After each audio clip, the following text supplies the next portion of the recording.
This is Shisha Embroidery. You're probably going to want a fairly heavy thread. I'm actually using all 6 strands of embroidery floss, and you're going to want a longer piece of thread than you usually do. Traditionally, this is done with mirrors. However, mirrors are not readily available where I live. You can actually use it to stitch down all kinds of things. You could use little stones, shells. I am using large flat sequins, and they just have one hole on one side, so that is going to be covered. Various sources have different ways to hold this down when we first start. I played with several of them, and the one that I have the most luck with is what I'm going to show you here. And when I say the most luck, they all hold the mirrors, but I got the best looking finished results when I use this method. So I come up to one side of center, go straight down. So one long stitch, then I'm going to go up at the bottom, and I'm going to go all the way across. So again, another long stitch,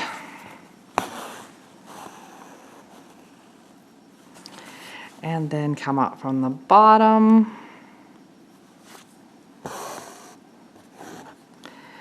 another long stitch all the way to the top.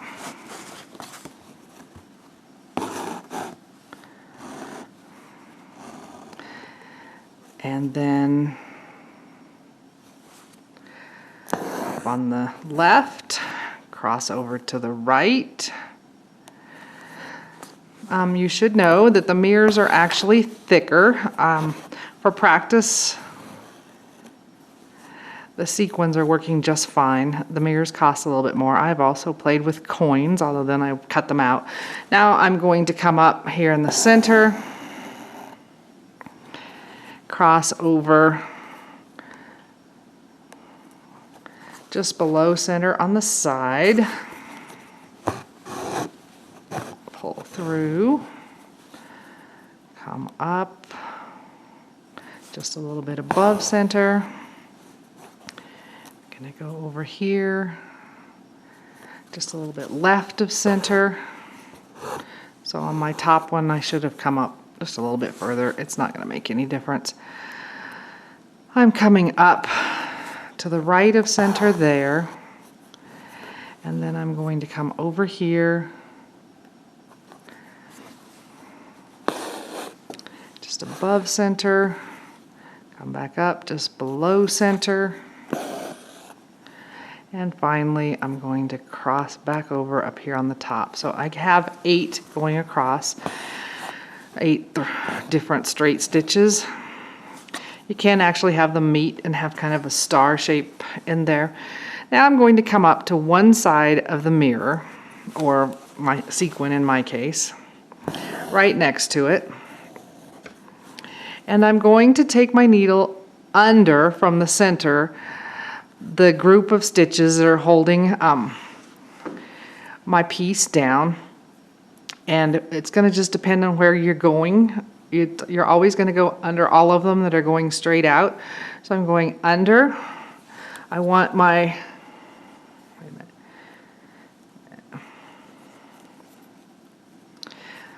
I want my thread to be under the needle when I come up, so I'm basically making a blanket stitch.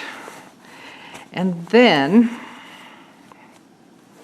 I'm taking my needle back down where the thread came up on the edge of the mirror. We're going to just say mirror for our purposes. And I'm going to take a small bite, and you can go left or right. It depends on which video you watch. I want my working thread under the needle. So now I'm making just a little tiny chain stitch, just one of them. Okay, and now I'm going to keep repeating that. I want to go up. I want my I'm going from the center under those threads that are holding my mirror in place. My thread is under my needle, my working thread. I'm going to pull up, so that's basically a blanket stitch or a buttonhole stitch. Now, this is the hardest part for me, is seeing this chain. I'm going to go down into that chain I made on the last stitch, Move forward just a small amount. I want my working thread under my needle because I'm going to make another little chain stitch. And pull up. And I'm going to take my thread from the center on all these stitches that are holding it down. My working thread was under my needle. I'm going to pull through. And then I'm going to go down in the last little chain stitch I made, go forward a little bit. In the fabric next to the mirror, my working thread goes under the needle. So when I'm on the outside edge, I'm making a chain stitch. When I'm on the inside, I'm kind of doing a blanket stitch. So I'm going under the threads that are holding it down from the center out. Pull up. And I go down into my previous chain stitch I made, go forward a little bit in the fabric. And I say a little bit because if you make too big of stitches, then you're not going to have the nice packed edge around here. Pull that up. Then I go back into the center again under any of the stitches that are holding the mirror down. My working thread is under my needle. Pull up.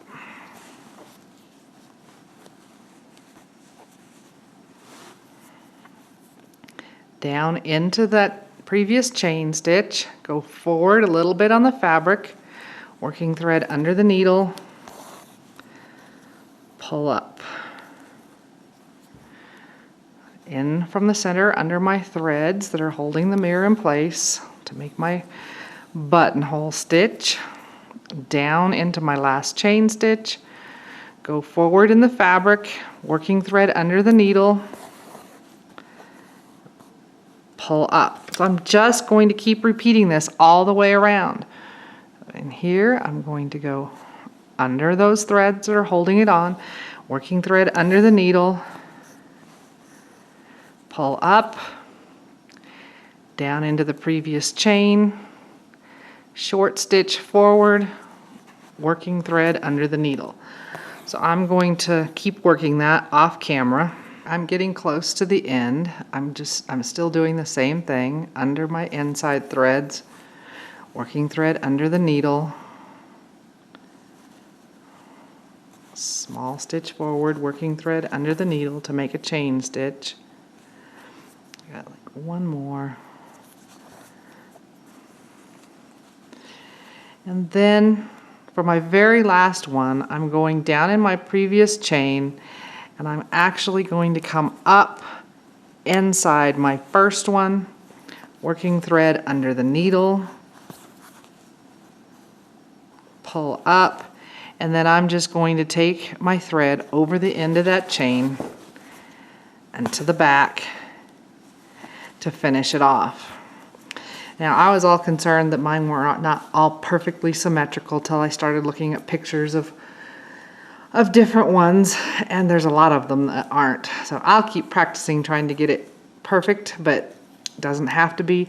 And once you have it sewn down, you can embellish around it. Take a look, do a search, a Google search for Shisha images, and you'll come up with all kinds of really pretty things.